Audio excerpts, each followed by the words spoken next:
Okay students, अब हम पढ़ेंगे नेक्स्ट टॉपिक है transpose of matrix. Transpose of matrix में होता क्या है उसको ध्यान देते हैं। कुछ नहीं है, ये आपका स्क्वायर मैट्रिक्स में भी सिंप्लीफाई होता है और रेक्टेंगल मैट्रिक्स में। इट मीन्स जैसे मैं कोई दे दूँ ट्रांसपोज ऑफ मैट्रिक्स को हम ए टी डैश से या ए डैश से रिप्रेजेंट करते हैं, ये ट्रांसपोज ऑफ मैट्रिक्स कहलाता है। इसका मतलब होता है कि रो को कॉलम में चेंज कर देना, वो ट्रांसपोज कहता है। फॉर एग्जांपल जब जैसे मैंने एक मैट्रिक्स बनाई A B C D E F, ये आपकी इस तरह की मैट्रिक्स बनी है, और मैं अगर इसका ट्रांसपोज करूँ तो मैं इसको रो को कॉलम में लिख दूँगा, दूसरी रो को भी कॉलम में लिख देंगे, तो ये इसका ट्रांसपोज ऑफ मैट्रिक्स कहलाता है। ठीक है, ट्रांसपोज ऑफ मैट्रिक्स में समझ में आ गया होगा। इसमें सम प्रॉपर्टीज होती हैं। पहली प्रॉपर्टीज होती है किसी ट्रांसपोज का अगेन ट्रांसपोज करें तो वो पुनः ए के बराबर हो जाता है। सेकेंड प्रॉपर्टीज कि अगर हम दो मैट्रिक्स को ऐड करके उसका ट्रांसपोज करें तो वो ए डैश प्लस बी डैश के बराबर होगा। एंड थर्ड प्रॉपर्टी इज अगर हम किसी मैट्रिक्स में कांस्टेंट का मल्टीप्लाई करें और फिर इसका ट्रांसपोज करें तो उसके कांस्टेंट में कोई फर्क नहीं पड़ता और वो इस तरह के फॉर्म में हो जाता है।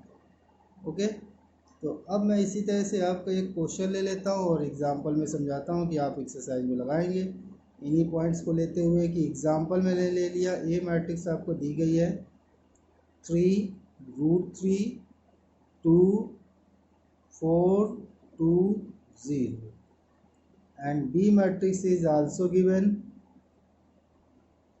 2 -1 2 1 2 4 और मुझे यही सभी प्रॉपर्टीज फाइंड करनी। सपोज मान लिया मुझे यही सब निकालना है, तो मैं सबसे पहले इसमें पहली प्रॉपर्टी हमें प्रूफ करनी है ए के ट्रांसपोज का ट्रांसपोज इज इक्वल टू ए।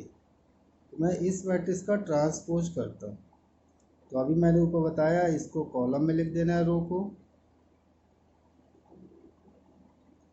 फिर से इसका अगेन ट्रांसपोज करेंगे तो ये 3√3 2 फिर कॉलम रो में कन्वर्ट हो जाएगा और ये मैट्रिक्स ए के बराबर हो जाएगा। ठीक है ना, पहला प्रूव्ड हो गया। दूसरा अब हमें निकालना है सबसे पहले ए प्लस बी, मतलब पहली मैट्रिक्स और दूसरी मैट्रिक्स को जोड़ना है।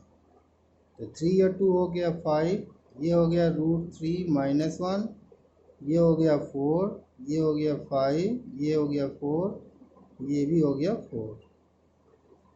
इसका होल का ट्रांसपोज निकालना है।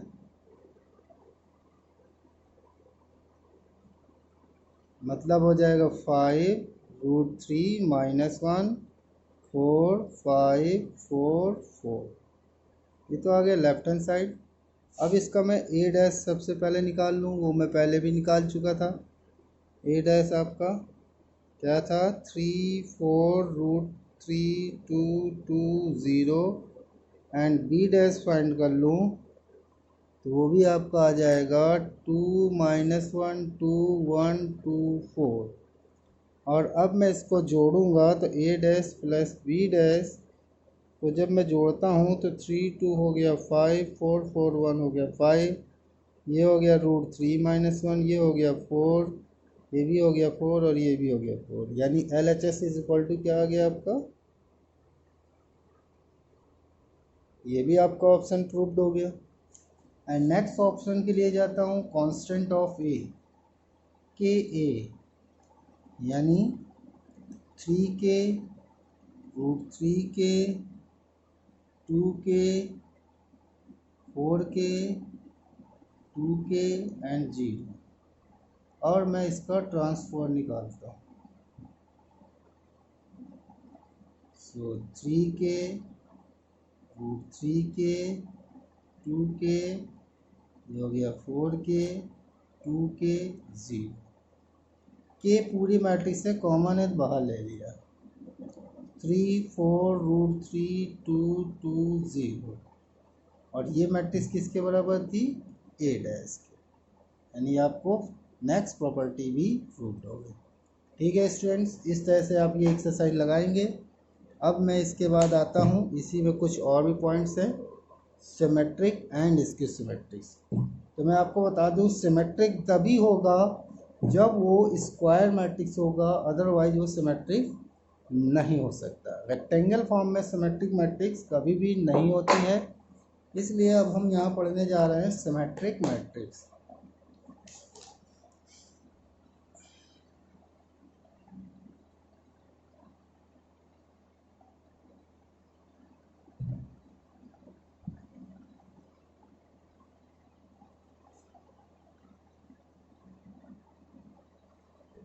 And skew symmetry.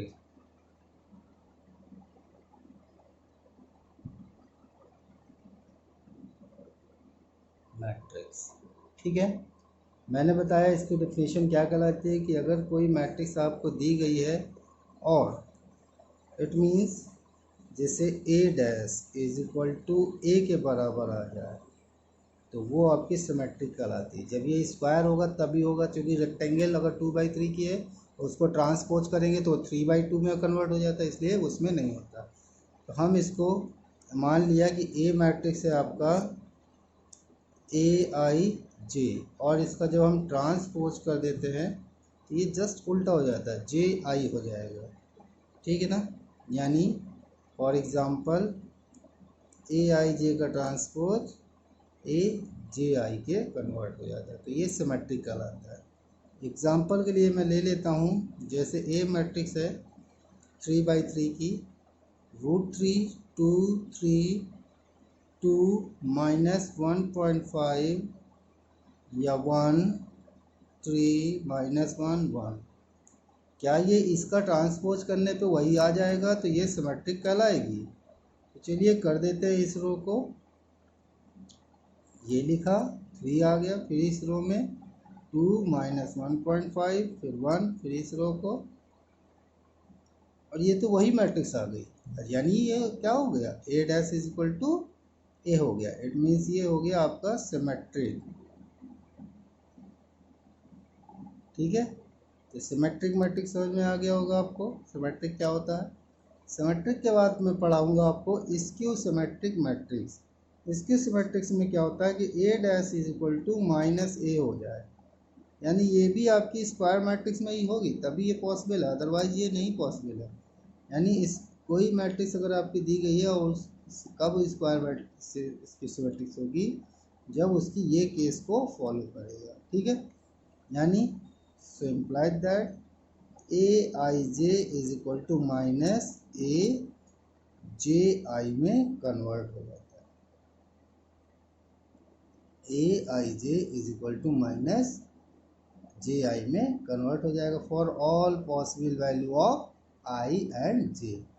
अब मैं एक प्रॉपर्टीज में नोट में बता रहा हूँ कि जब कभी आई बराबर अगर जे रख दें, आई बराबर क्या रख दें, जे, यानी ए आई I is equal to -a आई आई, ये इधर आ जाएगा। सो 2a i बराबर 0, यानी a i बराबर 0। अब ये किसके एलिमेंट्स होते हैं, ये हमेशा जब सेम एलिमेंट्स होते हैं इट मीन्स ये डायगोनल के एलिमेंट, यानी नोट पे हम लिख लेंगे कि अगर कोई मैट्रिक्स आपकी सिमेट्रिक है, इट मीन्स इसकी सिमेट्रिक है, तो उसके डायगोनल्स के एलिमेंट्स जो होंगे, सम जब निकालेंगे तो उसके डायगोनल्स के एलिमेंट जो होंगे वो आपके हमेशा 0 होते हैं। तो क्वेश्चन जैसे बन जाता है, there means the difference of the diagonals elements of the of so that the matrix are is 0। तो इस तरह से हम इसको 0 दिखा सकते हैं। मैं इसमें भी प्रॉपर्टीज में बताता हूँ कि अगर कोई मैट्रिक्स आपकी सिमेट्रिक ना हो रही हो तो उसके लिए P निकालेंगे, यानी a plus A dash upon 2। अब हम इसको हम ट्रांसपोज कर लेंगे, तो इन केस में ये सिमेट्रिक होगा। अगर कोई मैट्रिक्स ट्रांसपोज करने पे सिमेट्रिक नहीं आती है ना स्क्यू आती है, तब आपको ये केस लगाए। जब आप मैट्रिक्स स्क्यू नहीं आती तो 1/2 ए माइनस ए डैश वाली प्रॉपर्टी लगाएंगे। सो इन केस में Q dash is equal to minus Q हो जाता है, तो ये आपका स्क्यू सिमेट्रिक मैट्रिक्स कहलाती है। ठीक है, तो इस तरह से यहाँ पे कंडीशन समाप्त होती है नेक्स्ट प्रॉपर्टीज़ की। इतना आप पढ़ेंगे। अब हम इसके बाद इसके कुछ क्वेश्चन लेके आपको बताएंगे और फिर आगे के वीडियो सेंड करें। Okay, thank you.